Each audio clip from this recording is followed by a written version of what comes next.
Violet walked quickly, ignoring the calls from behind. Violet, please wait up! Alice pleaded, but Violet, way too angry to care, kept going. Alice had done enough damage. Violet, please! Alice pleaded desperately, and this time Violet couldn't ignore it. She turned reluctantly and snapped. What, Alice? What do you want?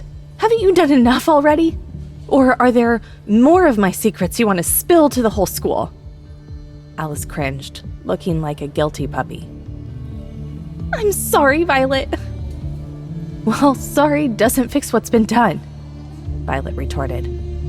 But it would make you feel better, wouldn't it? Alice replied, leaving Violet speechless. Violet exhaled sharply. You know what? Just leave me alone. I mean it. She turned to leave for class, but the sound of footsteps told her Alice was still following. It bugged her, and she whirled around snapping. What? Haven't I told you to leave me alone? Or do you not understand how to respect people's feelings? Alice gulped. I have the same class as you. Oh. Violet suddenly felt foolish, her cheeks burning with embarrassment. Without another word, she turned and continued walking. Although Violet was mad at Alice, she was just taking out her frustration on her. Unfortunately, Alice was on the receiving end of it, given Violet's already awful day. Violet couldn't forget the horrified look on her roommate's face. Violet had to apologize. Unlike Hazel Sterling, who looked smug and might tease her about it forever, Lily, the smart one, said, I seriously hope whatever weird game you're playing with Asher doesn't involve us. Violet almost promised that nothing like that would happen, but then she remembered yesterday's incident. The words got stuck in her throat. It hadn't hit her until that moment how she was putting her roommates in danger by giving into her dangerous addiction to Asher. He said he wouldn't hurt her friends, and she believed him in the moment. But Asher was unpredictable. Swallowing hard, Violet lied. Don't worry, nothing like that will happen. Violet marched toward calculus and applied mathematics. Asher was supposed to be there. She'd seen it on her newsfeed. Even if he was a total psycho, the alpha was still Mr. Popular, with girls fighting over who got to sit closest to him. Her plan was simple. Grab him, drag him out of class, and make him fix whatever he'd done to her. Violet clenched her fist, determined. Alice hadn't spoken since their earlier argument, just quietly trailed behind her. Violet knew Alice wouldn't stay mad forever, but for now, she was going to be firm and let her stew. Violet reached the classroom and walked in, scanning for Asher, but he wasn't there. Her eyebrows shot up. Maybe he was late, but Alaric wasn't. Violet spotted the usual distant alpha sitting by the window, staring outside, lost in thought. He turned as if sensing her stare. Their eyes met and locked. His gaze was still icy, but it didn't linger like before. Instead, his expression softened with a hint of recognition, surprising her. All right, everyone, find a seat, the calculus teacher announced, walking in. Violet realized she'd been standing there for a while. She wasn't about to sit next to Alaric again. She'd end up all over the Oracle's gossip page. But get this, when she tried to sit down, someone slid into the seat at the last second. Sorry, taken. Violet moved to the next empty seat, but another student beat her to it. Sorry, mine, they said, giving her a look. Okay, something was definitely going on. Violet's suspicions grew when she saw another open seat, only to have a girl snag it just as she got there, giving her a smug smile. Sorry, this one's taken too. Giggles spread throughout the classroom. It finally dawned on Violet that this was a total setup. And if she was right, the mastermind was none other than that cute but sneaky prince, Alaric. With no other option, Violet walked over to the only seat left, the one next to him.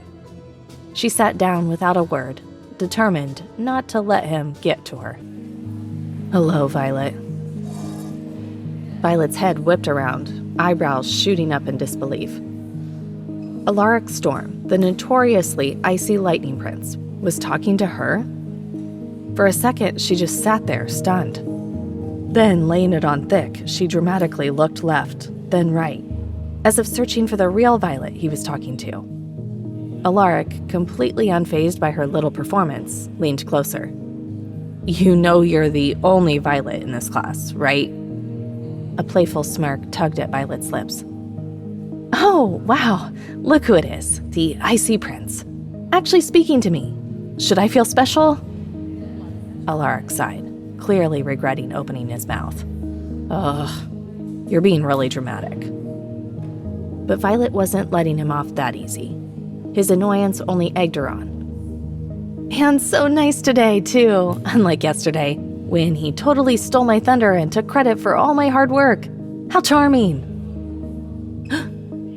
Alaric's jaw clenched. "All right, enough." He instinctively reached out and grabbed her hand. The classroom went silent.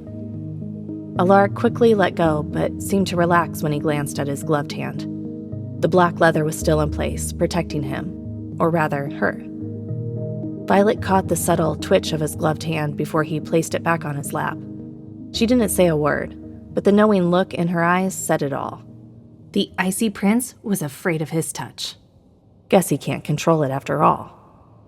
Satisfied, Violet turned back to the board, pretending to pay attention to the teacher, who was writing the day's lesson with her electronic pen. But Alaric wasn't finished. His voice softened like he was trying to make amends. "Look, I know we got off on the wrong foot. I want to make things right." Violet blinked, surprised by the sudden shift.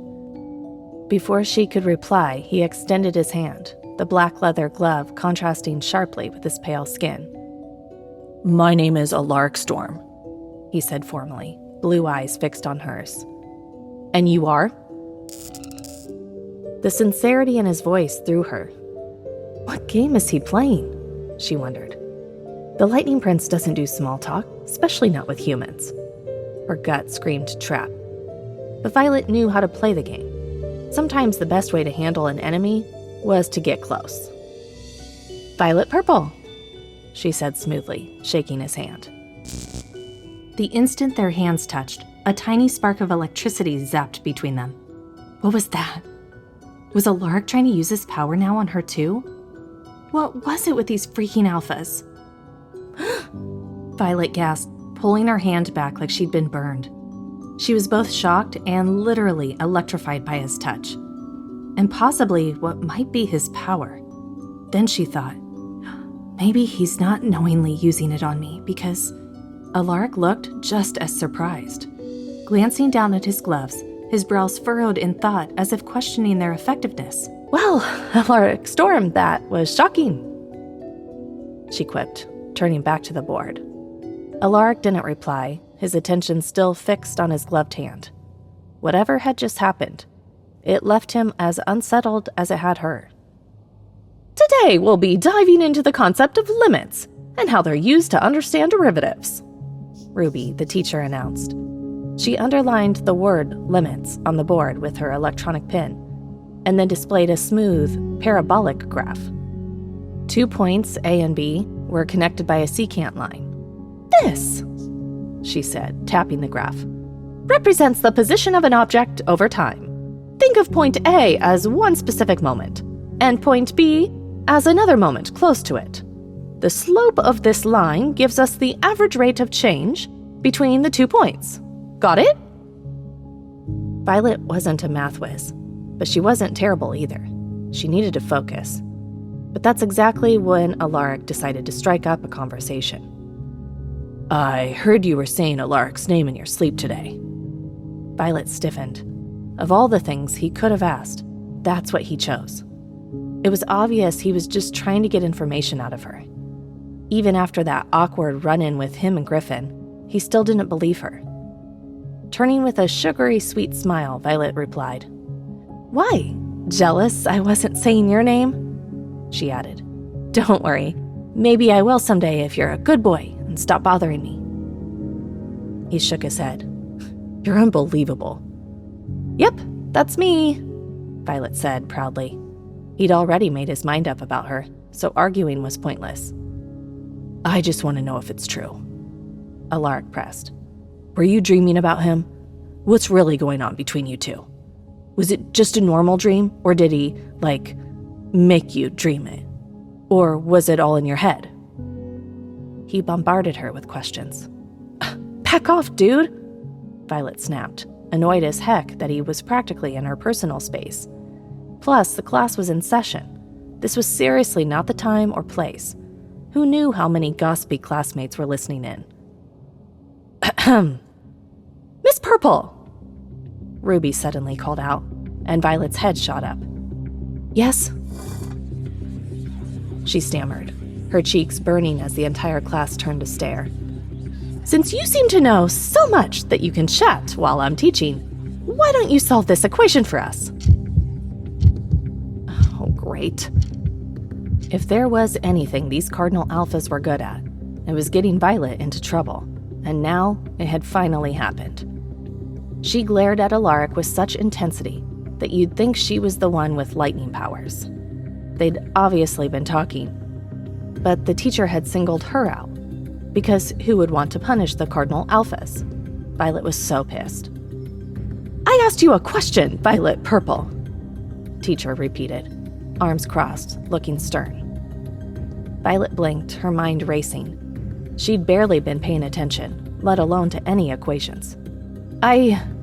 She stammered, panic rising in her chest as she realized everyone was staring at her, waiting for her to fail so they could laugh. Suddenly, a low, calm voice whispered next to her. Use the power rule. Alaric had leaned in so close that his breath tickled her ear. She turned to look at him, gasping. She looked away, realizing Ruby had her eyes on them. Busted. Ruby knew Alaric had given her the answer. Violet waited for the teacher to call him out, but nothing. Ruby just looked at her expectantly. Were they messing with her?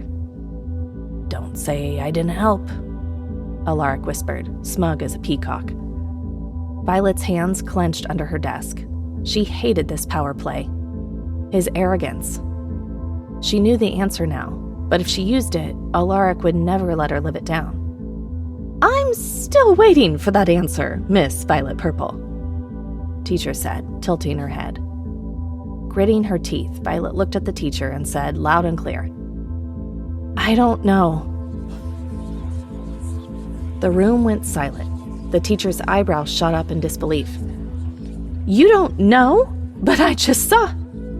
She stopped abruptly, realizing her mistake. Supporting cheating was wrong. Violet smirked. She had the teacher right where she wanted her. The teacher's eyes narrowed, catching Violet's smirk. Minus 20 points for Westhouse, she snapped. A wave of murmurs rippled through the classroom. Just like individual rankings, the houses at Lunaris Academy were super competitive. While students could earn personal points, house points were a team effort and way harder to get.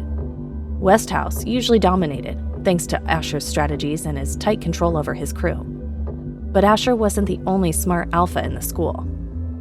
Alaric's sharp mind kept Northhouse in the running. The back and forth between the two houses was constant. One day, Westhouse was on top, the next, Northhouse had taken the lead.